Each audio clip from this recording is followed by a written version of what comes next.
So let's take a look at 4.6, transformations of exponential functions. So as you saw in other units, just like the unit with the parabola, you had a whole bunch of transformations that occurred, and then we started dealing with square roots, we started dealing with absolute values and so forth. The transformations are always the exact same as long as you could know where to find your A value, your K value, your D value, and your C value. Your A value is always found out in front of the function, so out in front of the square or out in front of the square root. That's your A value. That takes care of your vertical stretch or compression, and if A is negative, it's a reflection over the x-axis. That's what I've written here. Your K value is found inside of the function, as you can see, inside of the square bracket or inside of the square root. And your K value deals with horizontal stretches or compressions, and if K is negative, it's a reflection in the y-axis. Your D value is also found inside of the parabola or inside of the square root sign, and that takes care of shifting left or right. Your C value, again, is found outside of the entire equation, and your C value shifts the entire thing up or down. So the same thing happens with an exponential function. Now, the important thing with an exponential function is that you know that an exponential function, the base graph for an exponential function, or the parent function for exponential, is y equals b to the power of x. Now, b can be any number. So your base could be a half, like we saw, or it could be 2 or 3, it could be a quarter, it could be anything. But that's your base graph. Whatever's attached to the x, that is your base graph. That's what you start with. Exponential functions, the base graph all look different because the base could be any number. So that's what makes exponential functions a little different than the other functions. However, you can still find your A value out in front of the base. You can still find your K value attached to your x, and that will be part of the exponent. Your D value attached to the x, a part of the exponent. And your C value will not be attached to the exponent. It will be out after the entire function. So let's take a look at example 1. Example 1 says to graph y equals 2 times half to the power of 0.5 x minus 3 plus 2. Now, it's very important to understand here that the base graph is y equals whatever the base is to the power of x. Again, the base in this case is not the 2 because the 2 comes first. No, it is the half because half is the thing that has the exponent on it. So I started off with y equals half to the power of x. And what I did was I plugged in a window from negative 2 to positive 2. If I plug in negative 2 here, a half to the power of negative 2 means 2 to the power of 2, which is 4. A half to the power of negative 1, we'll flip this upside down, it'll be 2 to the power of 1, which is 2. A half to the power of 0, anything to the power of 0 is 1. A half to the power of 1 is a half, and a half squared is a half times a half, which is a quarter. Okay? So then I go to do these ones over here. Now I have to apply all of the rule changes or all of the transformations. Now, what does this 2 do to the previous graph? This 2 is your A value. That is a horizontal stretch, a vertical stretch by a factor of 2. So if you're stretching something vertically by a factor of 2, your x values will remain the same. You will stretch your previous y values by a factor of 2. Multiply all these by 2. That times 2 is 8. That times 2 is 4.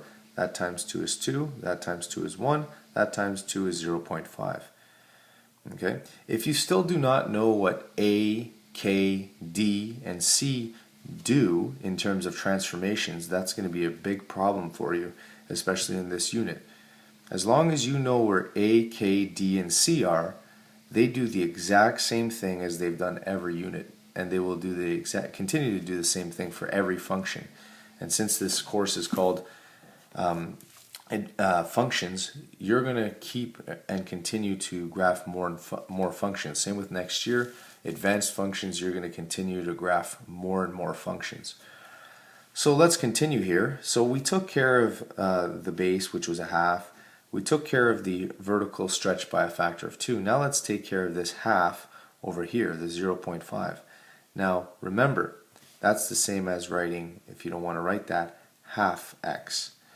Now that's your k value. K is a half. You should understand that if k is a half, that is a horizontal stretch by a factor of 2 over 1. So all your y values will remain the same, but since k, if k is a half, k is equal to half, that is a horizontal stretch. I'll write that down, stretch by a factor of 2.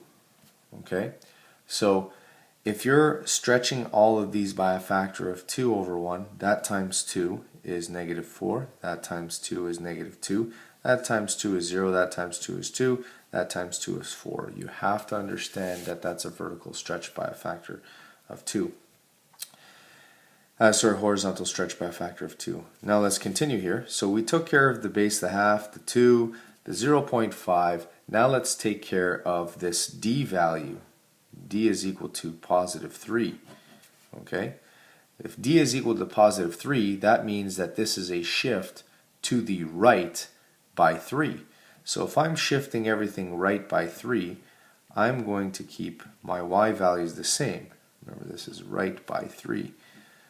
So right by 3 obviously changes your x values. Your previous x values are all going to be shifted to the right by 3. How do you shift right by 3? You add 3 to all these x values. That plus 3, negative 1. That plus 3 is positive 1. That plus 3 is 3. That plus 3 is 5. And that plus 3 is 7. So I've shifted everything to the right by 3. Now my last thing that I have to do, I took care of the base graph, took care of the 2, took care of the half, took care of the 3. The last thing I'm going to have to take care of is this 2. So my c value is 2. And when your c value is 2, what does that mean? It means up by 2. I'm shifting everything up by 2. Up obviously affects your y values. So my x values stay the exact same, negative 1, 1, 3, 5, and 7. I'm going to shift all of my y values up by 2. So shifting all these up by 2, add 2 to that, that is 10, add 2 to 4 is 6, add 2 to that is 4, add 2 to that is 3, add 2 to that is 2.5. Okay, so that is obviously the final graph right here, and I can graph the final graph on this graph here and answer these questions. This is a step-by-step process, one step by one step process of how to transform these things one transformation at a time. Of course, there are other ways to do transformations. If you don't have to show every step, you have to remember that you can apply all these rules. You can go straight from here to here if you wish, as long as you know the rules. Okay? Now, you should understand that what affects your x values and what affects your y values. Your new points, if you wanted to try this in one shot, and I actually recommend that you try this in one shot, and I'll do this on the back, you try this in one shot. The things that affect your x values are your k and your d. Okay, your k and your d affect your x values. Your k and your d always affect your x values because the k is a horizontal stretch or compression, and then your d is a shift left and right. So you have to understand that all you have to do in order to come up with your new x value is take x, divide it by k, and then add your d value. That will give you your new x value all the time. Okay.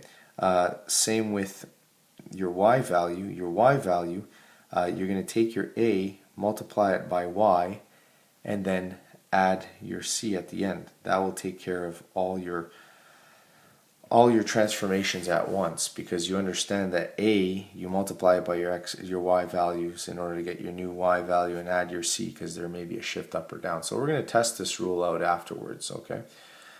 Let's go and graph this thing and then answer the questions. So if I go to make a quick graph, try to draw this as best as possible without a ruler. That's your x, that's your y, and I'm going to graph this thing. negative 1, 10. So negative 1, 1, 2, 3, 4, 5, 6, 7, 8, 9, 10. Somewhere here. Negative 1, positive 1, 6. 1, 1, 2, 3, 4, 5, 6. I have 3, 4. 1, 2, 3, 4. I have 5, 3. 1, 2, 3. I have 7, 2.5. 1, 2.5. So it looks something like this. It's coming down something like that. Okay? And let's ask for a domain here. Our domain, you should understand, is x is an element of all real numbers. It's not a real life example. It goes forever to the left and forever to the right. Okay? Your range on this case, y is an element of all real numbers, where y is, now let's take a look at this. Normally the equation of the horizontal asymptote is y equals 0. However, the only thing that affects the equation of the horizontal asymptote, y equals 0, okay, what affects y equals 0? Well, your a value and your c value. It doesn't matter what you multiply your y by, your 0 by. It could be 2, it's still going to be 0. It could be 3, it's still going to be 0. But this is what affects, this right here is what affects your horizontal asymptote all the time. Your horizontal asymptote has been shifted up by 2 units. So instead of the horizontal asymptote being y equals 0, if you shift it up by 2 units, your new horizontal asymptote is y equals 2. Y equals 2 is the horizontal line that this thing will get closer and closer and closer to, but actually never touch. So your range is y is an element of all real numbers, where y is, remember, it doesn't touch 2, but it's everything above 2, so y is greater than 2. Not greater than and equal to, but greater than 2. Is it increasing or decreasing? It's clearly decreasing when you read from left to right because it's getting lower and lower in terms of your y values. And the equation of the horizontal asymptote, like we just discussed, is y equals 2. It gets closer and closer to that line, but actually never touches. Okay?